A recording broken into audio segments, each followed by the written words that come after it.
Hola chicos, muy buenos días. Vamos a empezar nuestra primera clase de lo que es el procedimiento penal, el derecho procesal penal. Para esto voy a empezar con algo que muchos autores los han definido como un sistema de procedimientos que se hace en materia penal. Vamos a aterrizar íntegramente en nuestro país, en Bolivia, y vamos a ver de que en Bolivia uno de los sistemas que ha tenido mayor impacto en la revolución jurídica ha sido la materia penal. Esto en el materia procedimental penal ha tenido su influencia tremenda desde los últimos años, y es por eso que el procedimiento penal ha cambiado en nuestro país de un sistema inquisitivo anteriormente que se tenía a un sistema acusatorio, aunque el sistema acusatorio actualmente está también con una reforma, una modificación mediante la ley 1173, la ley de abreviación procesal penal.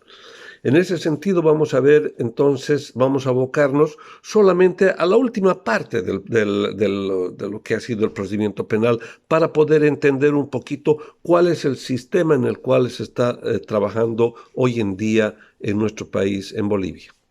Vamos a ver el sistema inquisitivo, el sistema anterior que existía, y vamos a ver de que este sistema inquisitivo estaba basado en una situación que no se ajustaba a lo que era el debido proceso, un principio fundamental del derecho, no solamente del derecho penal.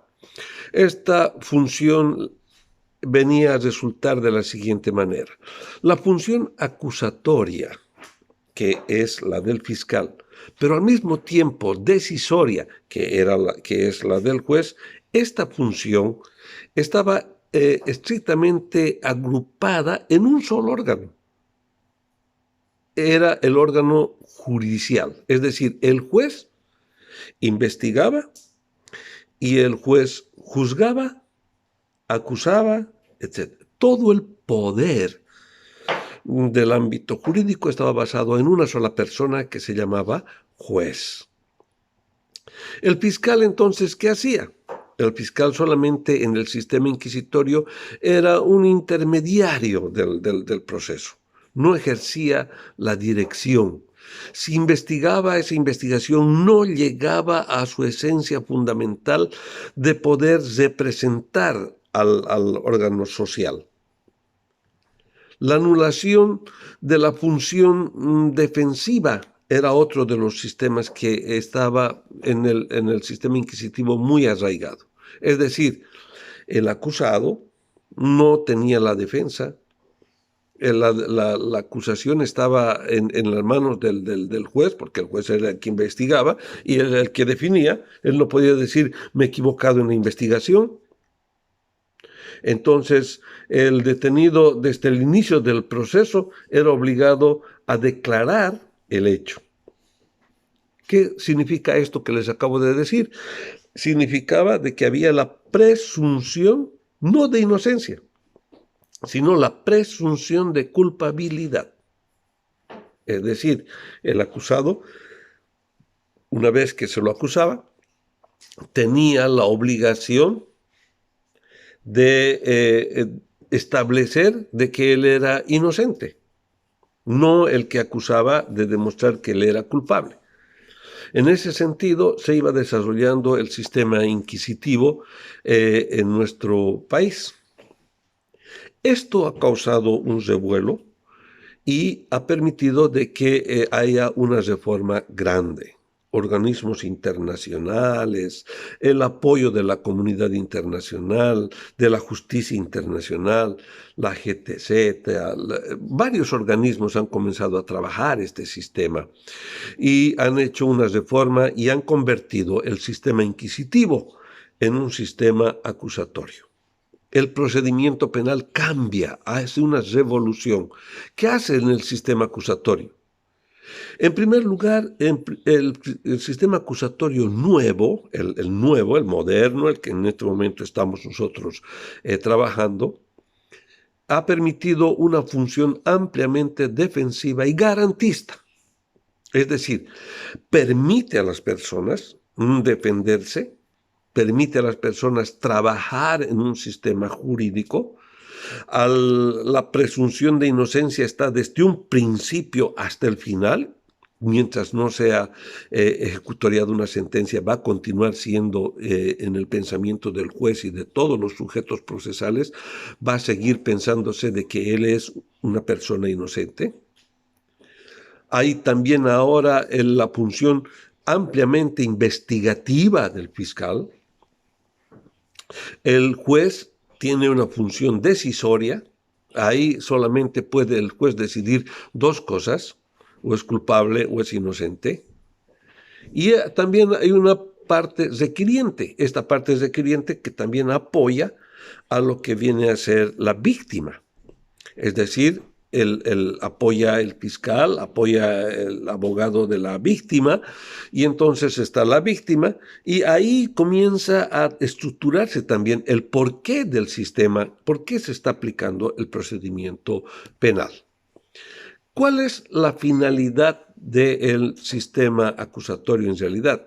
Es de que todo el trabajo que se viene a realizar en el sistema penal va a salvaguardar en primera instancia los derechos constitucionales de todos los estantes y habitantes de nuestro país.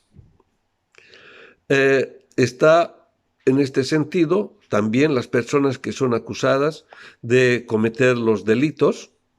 En este sentido, el Estado tiene una titularidad del jus puniendi. ¿Qué quiere decir el Estado con su titularidad del jus puniendi? Quiere decir de que el Estado tiene la capacidad de la sanción jurídica cuando se ha demostrado que se ha cometido un hecho delictivo mediante un proceso penal. Entonces, establece en primera instancia la función de policía judicial. ¿Para qué? Para buscar la verdad de los hechos. Hasta ese momento, los hechos jurídicos que se han infraccionado, que se han cometido, se los reúne y ahí, a partir de ahí, se busca la verdad histórica de los hechos. Una vez establecida la verdad histórica, se busca la verdad jurídica en la cual encaja esos hechos. Y toda esa tarea, hoy por hoy, está dedicada al Ministerio Público en su primera fase fundamental. Esto que les acabo de mencionar hace de que el sistema acusatorio sea un proceso de carácter técnico. Ahí radica la finalidad en cuanto se refiere al sistema acusatorio. Ahora, yo les he hablado de proceso, les estoy hablando de procedimiento. Pues es verdad, existe una gran diferencia entre lo que es proceso y lo que es un procedimiento. El sistema acusatorio tiene maneja estos dos sistemas, no es lo mismo.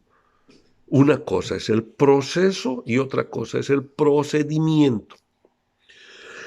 Voy a tomar en cuenta lo que decía don Jimeno Sendra. Es un gran estudioso de lo que es el derecho procesal penal. Él decía que el procedimiento comprende un conjunto de actos procesales, el procedimiento, un conjunto de actos procesales del juez y de las partes que ha de realizarse a fin de que el objeto procesal reciba del órgano jurisdiccional una plena satisfacción. Asimismo, este señor, este estudioso Jimeno Sendra, nos habla de que el proceso, y ahora ya viene el proceso, ya no el procedimiento, el proceso, es el conjunto de derechos de naturaleza constitucional, obligaciones, posibilidades y cargas que existen a los sujetos procesales como consecuencia del ejercicio de la acción, del ejercicio del proceso, del procedimiento, perdón. ¿Qué quiere decir esto? Quiere decir de que el proceso viene a resultar el todo de la justicia procesal.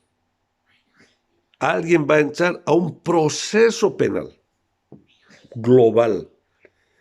En ese proceso penal va a haber ciertos procedimientos.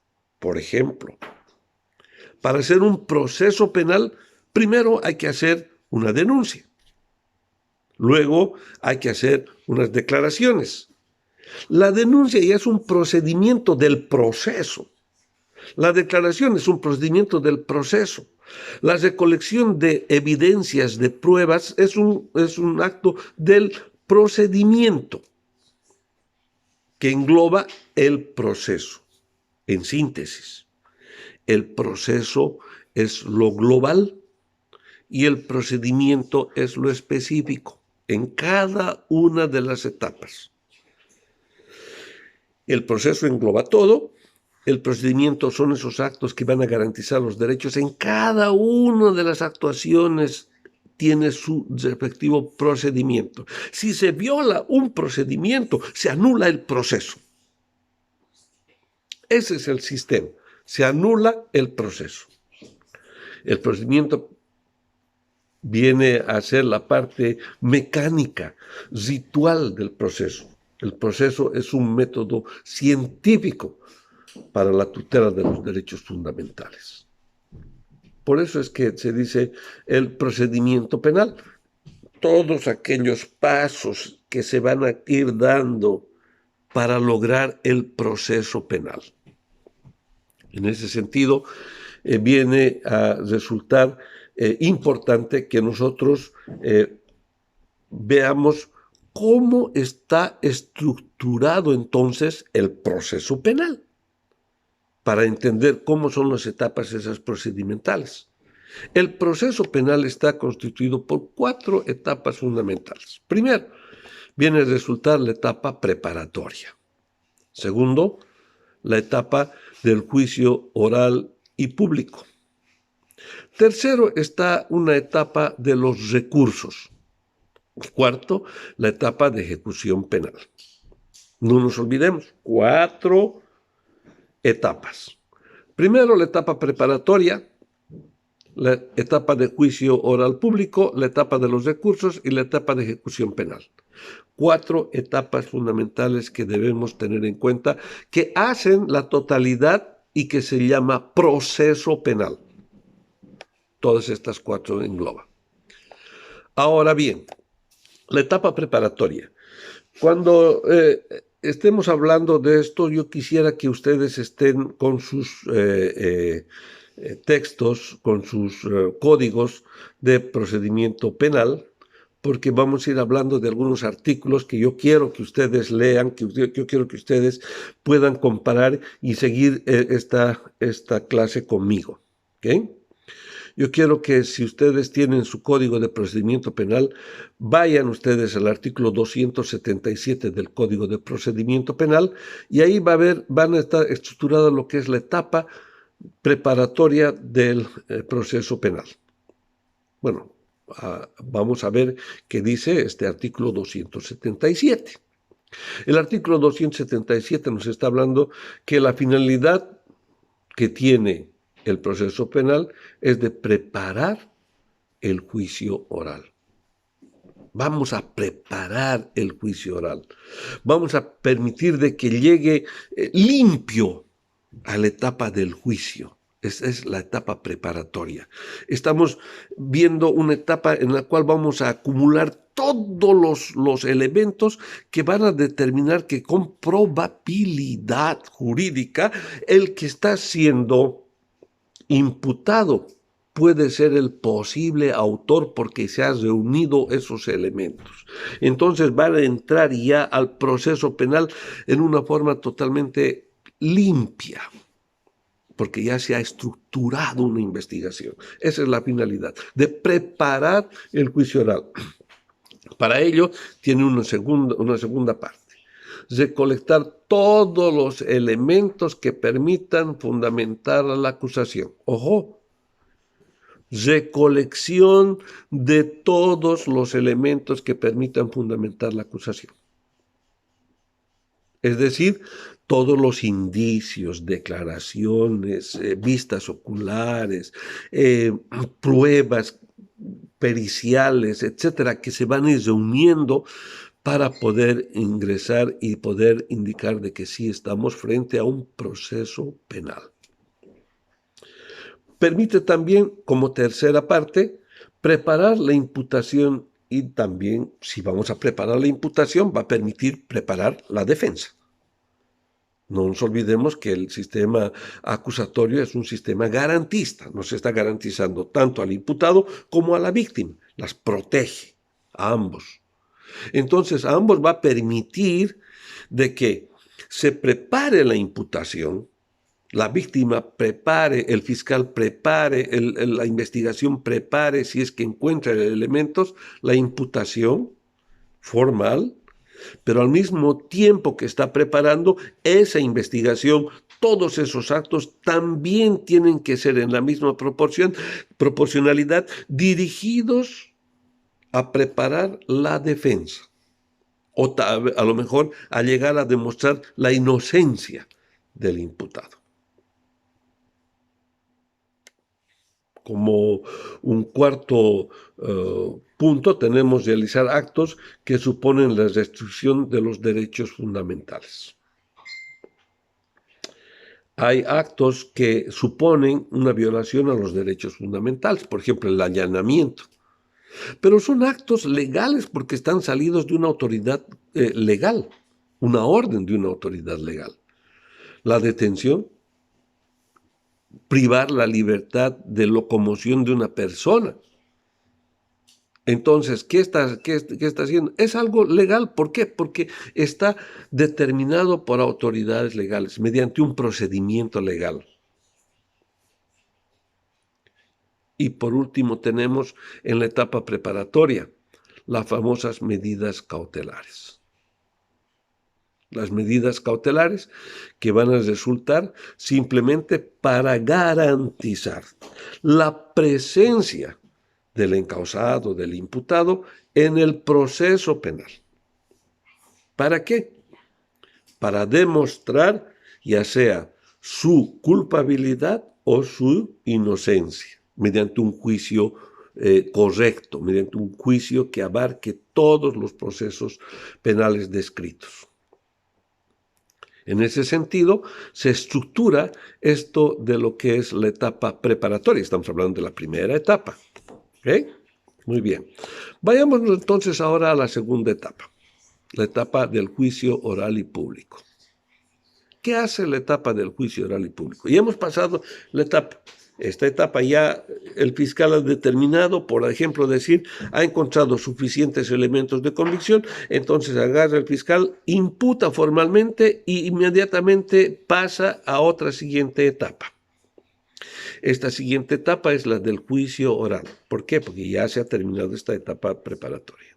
En esta etapa del juicio oral, el juez va a determinar un análisis jurídico de la conducta del imputado para hacer solamente dos determinaciones. O lo condena o lo absuelve. En otras palabras, o es culpable o es inocente. No hay más, no hay medio culpable, medio inocente. Le daremos la mitad porque parece que es, pero también que no. No hay. O es o no es. Son dos aspectos. El artículo 329 del Código de Procedimiento Penal dice: el juicio es la parte esencial del proceso penal. Miren ustedes, esencial del proceso penal. Ahí se va a determinar todo. Tiene como base, ¿qué esto? Tiene como base la acusación. Esta acusación que está realizando el Ministerio Público, que está realizando la víctima. Es esa la base. Si no hay eso, no hay juicio. No hay esta etapa de juicio oral. Por lo tanto, es necesario que cuando termine la etapa preparatoria, el fiscal haga un acto acusatorio. Recién, esa va a ser la base fundamental para hacer un juicio oral. Si el fiscal no lo hace, hay una salvedad de que la haga la víctima. Pero alguien tiene que hacerla, o el fiscal, o la víctima, o querellante. esta acusación tiene que ser contradictoria.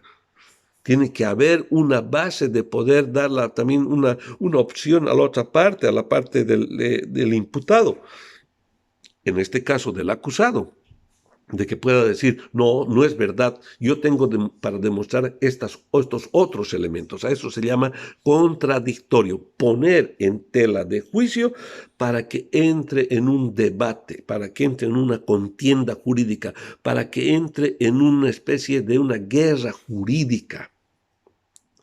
Tiene que ser de carácter oral el juicio.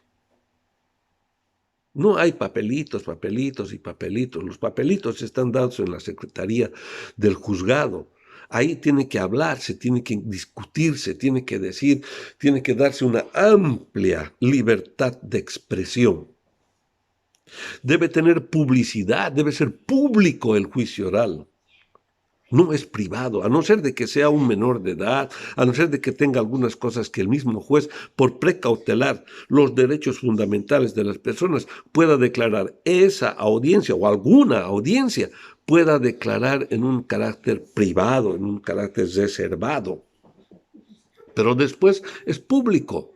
Cualquier persona puede participar, puede ver, puede estar analizando lo que es el caso. Y como última instancia tiene que ser continua. Una vez que se inicia el juicio, no para esto. Es continuo. Empezó y tiene que terminar. No hay, vamos a determinar un cuarto intermedio hasta que se haga. No, empezó y va a concluir.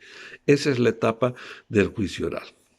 Y viene, una vez que determina el juez, una sentencia. En esta sentencia, cuando termina la etapa del juicio oral, ya termina la etapa preparatoria y cuando termina la etapa del juicio oral, el juez va a terminar con una sentencia, ya sea absolutoria o condenatoria, es decir, inocente o culpable. De esto resulta dos cosas. Existen ganadores y existen perdedores, supuestamente. Haremos un aforismo de esto, ganador, perdedor. ¿Okay? Los perdedores tienen una opción de recurrir, de decir no está bien lo que ha determinado el juez, porque aquí hay esto, hay estos otros elementos, no ha tomado en cuenta esto, etcétera, etcétera. A este momento se llama la etapa de los recursos. ¿Qué son entonces los recursos? Son instrumentos de carácter legal, de carácter jurídico, para impugnar las resoluciones judiciales, consideradas en este momento erróneas o injustas. Cuando el que ha perdido supuestamente dice, no, esto es erróneo, o es injusto lo que está haciendo, y tiene razones para hacerlo, debe inmediatamente activar la etapa de los recursos. ¿Cómo se activa? Mediante los recursos que la ley nos da, a partir del artículo 400 del Código de Procedimiento Penal. Entonces ya lo van a ir leyendo, 401, 402, 403, vamos a ir leyendo todos esos recursos cuando lleguemos a establecer y lleguemos a esta etapa en una forma completamente más amplia. ¿Ok? Bueno. ¿Qué más tiene esta etapa de los recursos? ¿Cuáles son las características que tiene? Busca la corrección de errores, la reposición de derechos, la modificación de lo que se ha determinado, la revisión, incluso la anulación de las determinaciones del juez. ¿Por qué no? Los jueces son humanos, son seres humanos, todos nos podemos equivocar. No hay aquí, no somos dioses de la justicia para que hagamos y no nos equivoquemos, podemos equivocarnos. Por lo tanto, esta puede ser una anulación incluso de la determinación que ha tomado un juez. Y puede haber una rectificación de esto. Esto le da poderes aquellas personas que se creen agraviadas para realizar impugnación. Pero ojo, esta impugnación tiene un término. No es, yo he sido sentenciado y a ver, voy a hacer un estudio, a ver, estaré unos 5 o 6 mesecitos en la cárcel y si no es bueno, bueno, no, tiene término. Por lo tanto, dentro del término correspondiente se puede activar esta etapa de los recursos. Ahora, no les digo yo, tienen el término de 5 días, 3 días, 15 días, 20 días. No, ¿por qué? Porque cada una de los recursos, ya sea el recurso de reposición, el recurso incidental, cada uno de los recursos tiene los términos correspondientes. Se tiene que ir ajustando a esos términos. Si no se ajusta a esos términos para la impugnación, así se llaman los recursos, impugnación, tenemos que ir acostumbrándonos allá a tener un nuevo lenguaje jurídico, ¿ok? El término de la impugnación, que es el término de los recursos, tiene un término correspondiente que la parte agraviada tiene que ajustarse para poder activar estos recursos. Bien, si pese a ello ya esto ha pasado a una sentencia ejecutoriada, donde ya en Sucre el Tribunal Supremo de Justicia ha ratificado lo que ha dicho el juez y dice, sí, señor, está bien todo el proceso, por lo tanto, este es culpable. Esta pasa inmediatamente a una etapa de ejecución penal, que es la última etapa. La etapa de ejecución penal, o sea, no solamente quiere decir agarrarlo, ponerlo a palma sola, por ejemplo, y ahí que esté y listo, nos olvidamos jurídicamente. No, ahí va a comenzar a agarrar inmediatamente y se va a continuar una nueva etapa, ejecución penal. Por lo tanto, el proceso penal no termina con la sentencia condenatoria. Abarca mucho más la etapa de ejecución penal, porque hasta aquí lo condenaron, ratificaron su condena y ahora va a sufrir la consecuencia jurídica de estar dentro de la privación de libertad y durante toda esa etapa que ha sido condenado, 5 años, 10 años, 15, 30 años, durante toda esa etapa va a continuar la ejecución penal, va a continuar el proceso hasta que termine el proceso. Porque durante toda esta etapa puede resultar muchas cosas, dimensiones, puede ocurrir hartos actos legales que pueden favorecer o pueden agravar la situación de quien se encuentre en la etapa de ejecución penal.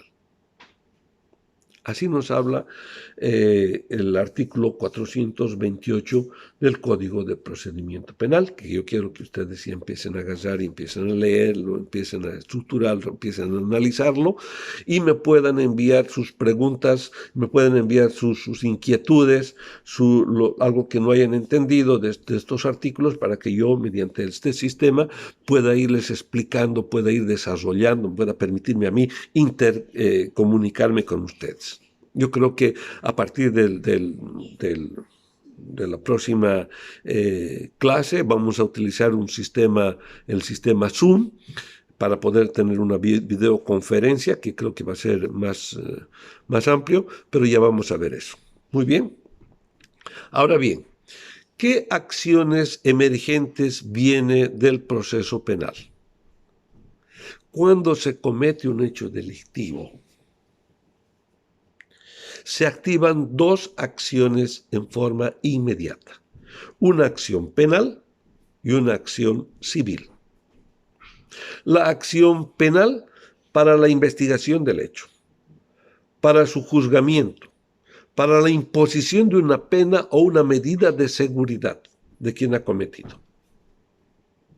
Y la acción civil está destinada para la reparación de los daños y perjuicios emergentes de su acto antijurídico.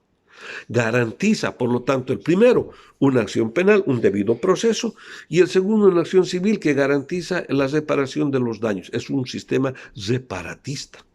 Garantiza, está garantizando. Pero ¿cómo es posible que el sistema penal esté agarrando una parte del sistema civil? Sí, señores, porque todo eso es el derecho. El derecho no es un derecho civil para un lado, un derecho penal. No, ahora ya no hay eso. Ahora se entiende el derecho como un conjunto de normas y disposiciones jurídicas. Ese conjunto está penal, civil. Miren ustedes cómo el sistema penal agarra de la normativa civil la reparación del daño. No quiere decir esto que ha terminado lo penal, ahora active usted mediante el ámbito civil que les reparen el daño. ¿Hay que hacer otro juicio? No. En el mismo juicio penal va a determinar una acción penal, lo va a sancionar con 5, 10, 15 años, 20, 30 años al imputado, pero al mismo tiempo va a lograr una acción civil en la reparación del daño causado. A esos dos actos, dos acciones que emergen de todo hecho, una acción penal y una acción civil. El artículo 15 del Código de Procedimiento Penal nos habla sobre la acción penal. Y ustedes van a leer ahí, dice la acción penal pública y la acción penal privada. La acción penal pública está determinado a los delitos de orden público que afectan a toda la sociedad. Y los delitos de acción privada está determinado que afecta a la víctima simplemente. No afecta a ninguna otra persona más. Por lo tanto, la acción pública está ejercido por el fiscal, porque el fiscal dice que es un defensor de la sociedad. Por lo tanto, si ha afectado a la sociedad, pues el fiscal va a intervenir inmediatamente. La privada no. En la privada desaparece el fiscal y entra exclusivamente para este campo la víctima. Por lo tanto, la acción está dividida también en dos partes, una acción penal pública y una acción penal de carácter privado. Bien. Hasta este momento yo quiero que ustedes comiencen a analizar ahora esto que les acabo de decir, lean los artículos que les he indicado, estén investigando un poco más profundamente para ir discutiendo, pero ahora quiero dejarles a ustedes una tarea para que me lo puedan hacer, algo muy sencillo, algo que puedan ustedes entender. Les he hablado del sistema acusatorio actualmente, el Código de Procedimiento Penal actual. Y les decía que el Código de Procedimiento Penal ha recibido una reforma última. Recién ha entrado en vigencia esta última reforma, que es la Ley 1173. 1173. Es la Ley de Abreviación Procesal Penal. Esta ley modifica algunos procedimientos del proceso penal. Pues yo quiero que investiguen qué reformas se efectuaron o qué es lo que se está reformando con la Ley 1173, la Ley de Abreviación Procesal Penal. El trabajo que ustedes hagan me lo hacen subir por este medio, por Etiology, para que tengamos evidencia del trabajo que ustedes están haciendo. Y de esa manera yo pueda tener también, pueda demostrar de que ustedes han pasado esta clase. Gracias por su atención.